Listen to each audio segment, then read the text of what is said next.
जब रमा राघवची जोडी. I feel आज बबली सर ना खूप खुश होणार आहे. नाही नाही, ते खुश तर होतीलच. तसंही ते म्हणतात ना की आपण दोघं बेस्ट टीम. अच्छा, बरं असो, उशीर झालाय बराच, आपण निघूया. खाली बघूया ते इंजिनियर भेटतात का. हो चल.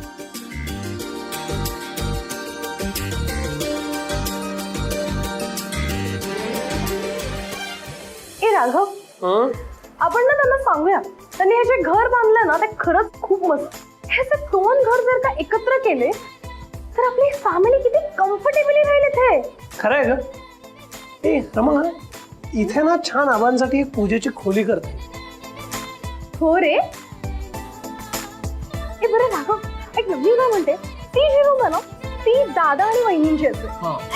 आणि बाल्कनी वाली रूम, हा ती जी रूम आहे ना बाल्कनी वाली रूम आजींची.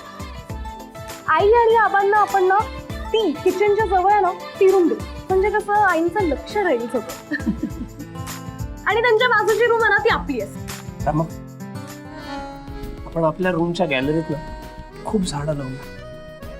आपल्या लाल गुलाबाचं रूप आहेच केलं.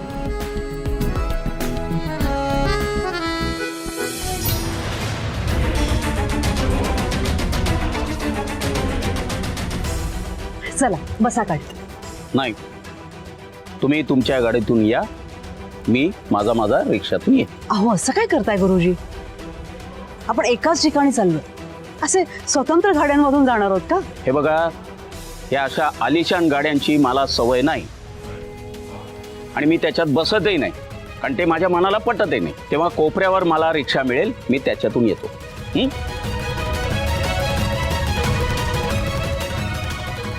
युजलेस म्हातारा.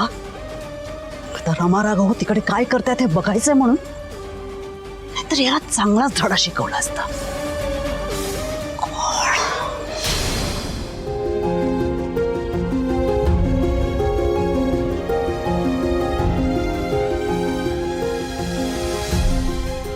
रमा राघव दोघांचेही फोन लागत नाहीये. राघवचा फोन तर सुरू होता.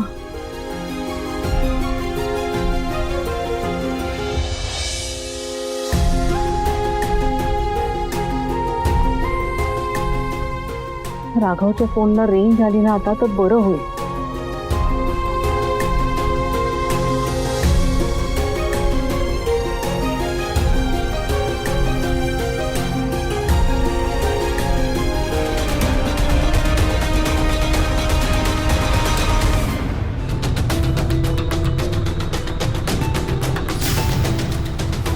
राघवा थांब जरा. आबा हातपाय धुवून घेतो एका मिनिटात. राघवा, त्या सगळ्या गोष्टी नंतर होतील, तेव्हा बाकीच्या सगळ्या गोष्टींपेक्षा आता तुझ्याशी मला जे काही बोलायचं आहे ते खूप महत्वाचं आहे. आणि मी आशा करतो की मी तुला जे काही प्रश्न विचारणार आहे त्याची तुझ्याकडे योग्य उत्तरं असतील.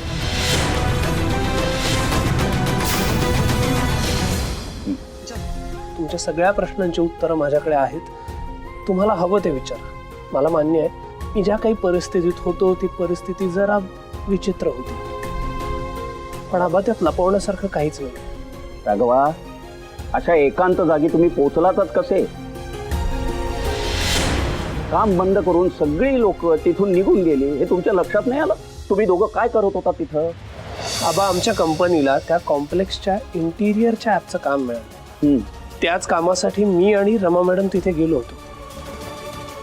काम करण्याच्या नादात कधी अंधार पडला आम्हाला कळलंच नाही. जोपर्यंत आम्हाला गोष्टी लक्षात आल्या तोपर्यंत खूप उशीर झाला होता आणि तिथले सगळे कामगार निघून गेले होते. हा, एक वॉचमन मला दिसला होता खालती. मी त्याला आले तेव्हा तू अपसेट होतीस.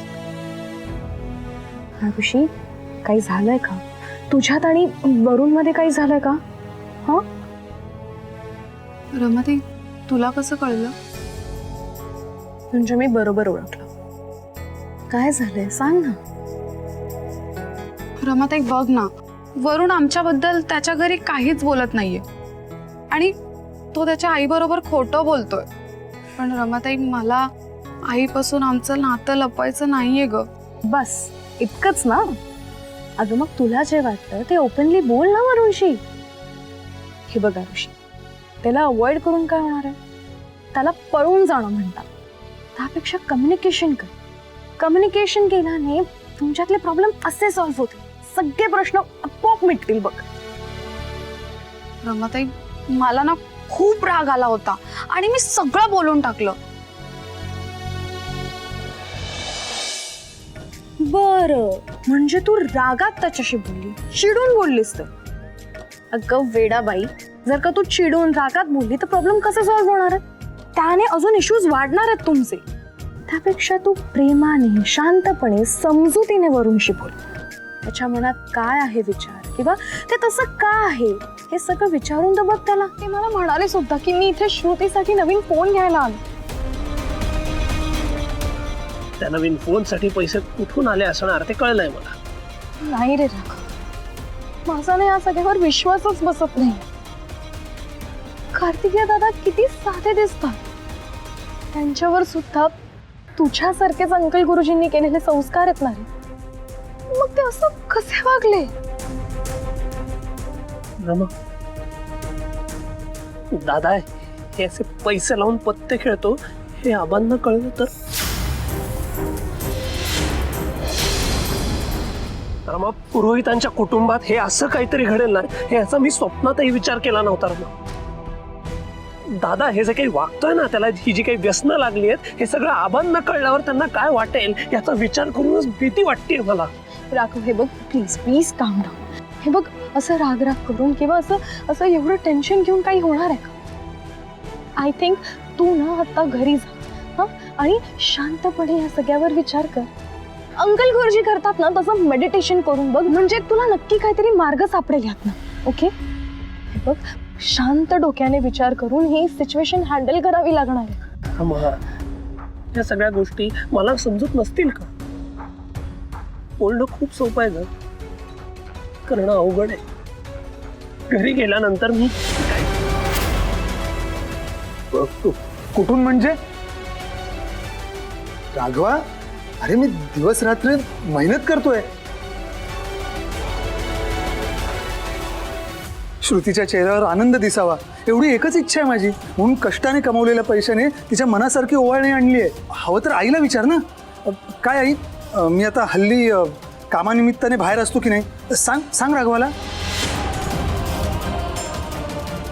हो, घे. असतोस तू, बाहेर असतोस, पण बाहेर जाऊन तू. राघवा, कार्तिकेय आज स्वतःहून भरपूर पूजा सांगायला लागलाय.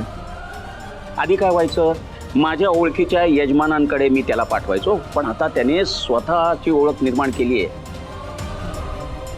आता त्याला स्वतःला भरपूर पूजेची आमंत्रणं येतात, बोलावणी येतात. तसं असेल तर फारच चांगलं आहे.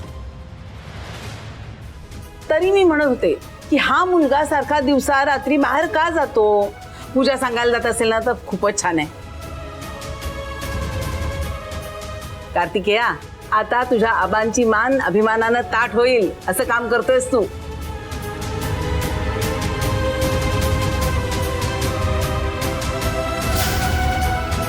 सांगून त्या शॉपिंगला गेल्या होत्या. ऑलरेडी राघवला कार्तिकेय दादांमुळे जो स्ट्रेस आलाय तो मी वाढवू नाही शकत. रमा, चल ना, तू कसला विचार करतेस? निघूयात. राघव, तुझा माझ्यावर विश्वास आहे ना? हे बघ, मी जे काही करेन ते आपल्या फॅमिलीसाठीच करेन, हे माहिती आहे ना तुला. रमा, याबद्दल मला कुठलीच शंका नाहीये. बट प्लीज मग ताणून नको धरूस. मी सांगते तसं ऐक ना.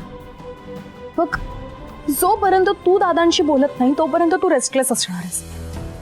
तर आपण दोघं मिळून हे सगळं करतोय ना. मग आता हे दोन्ही फ्रंट आपण मिळून सांभाळूया. तू जाऊन दादांशी बोल, मी वहिनींशी बोलते. ओके? त्यासाठी दादा कुठे आहे हे माहिती असायला हवं ना. आज पुन्हा तो पूजा सांगण्याच्या नावाखाली बाहेर पडलाय. अर्थात आता त्याला नक्की कुठे शोधायचं याचा अंदाज आलाय मला. मग जा, शोध त्यांना. पण प्लीज स्वतःची काळजी घे, टेन्शन घेऊ नकोस. ठीक आहे, मी मी असं करतो, मी तुला लोकेशन पाठवतो तिथलं, फक्त तू तिथे गेल्यावर मला कॉल करशील. हो. आणि राघव,